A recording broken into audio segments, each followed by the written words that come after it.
പ്ലാവിൻ്റെ പൂങ്കുല അഥവാ ഇൻഫ്ലോറസൻസ് കൃത്രിമ പരാഗണം ചെയ്യുന്ന വിധം കഴിഞ്ഞ തവണ കാണിച്ചിരുന്നു.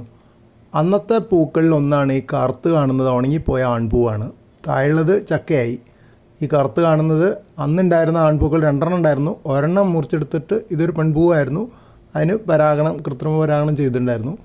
അതിൻ്റെ ശേഷം ആ പൂവ് അതിൻ്റെ അടുത്തുള്ള ആൺപൂവ് ഉണങ്ങിപ്പോയത് അവിടെ കണ്ടു. പിന്നെ കൂടാതെ മുകളിലൊരു പുതിയ ആൺപൂവ് വന്നിട്ടുണ്ട്. നല്ല മിനുസുള്ള ഇത് കണ്ടില്ലേ, കണ്ടാൽ ഒരു കുഞ്ഞു ചക്കയാണെന്ന് തോന്നുക. അത് ആൺപൂവാണ്. നമ്മൾ തൊട്ട് നോക്കിയാൽ ഒത്തിരി പോളൻ ഗ്രീനൊക്കെ കിട്ടും.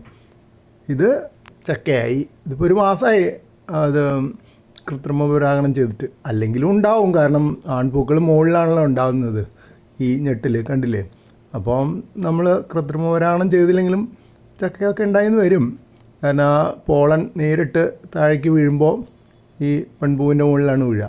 പെൺപൂക്കൾ കുറവാണ് ഉണ്ടാകുന്നത്. ഞാൻ കണ്ടിരിക്കണമെന്ന് വെച്ചാൽ ആദ്യകാലത്തൊക്കെ ഇതൊരു വിയറ്റ്നാം ഏളി നഴ്സറിയിൽ നിന്ന് കൊണ്ടുവന്നതാണ്.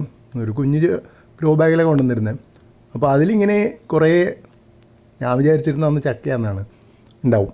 എല്ലാം കുറച്ച് ദിവസം കഴിയുമ്പോൾ ഈ കരിഞ്ഞ് കണ്ടില്ലേ, അതുപോലെ ഉണങ്ങി വീണ് പോകും. അപ്പോൾ കാര്യം അത് വരുന്നില്ല, അതറിയാനായിട്ടായിരുന്നു. അത് പെൺപൂക്കളല്ല ആൺപൂക്കളായിരുന്നു. ചക്ക ഉണ്ടാവാൻ ഉദ്ദേശിച്ചുള്ളതെല്ലാം ഉണങ്ങി പോകാൻ തന്നെയാണ്.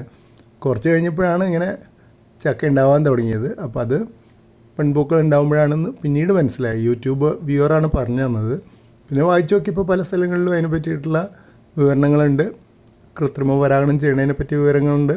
അങ്ങനെയാണ് ഞാൻ കഴിഞ്ഞ തവണ ഒരു മാസം മുമ്പ് വന്നപ്പോൾ ചെയ്തത്.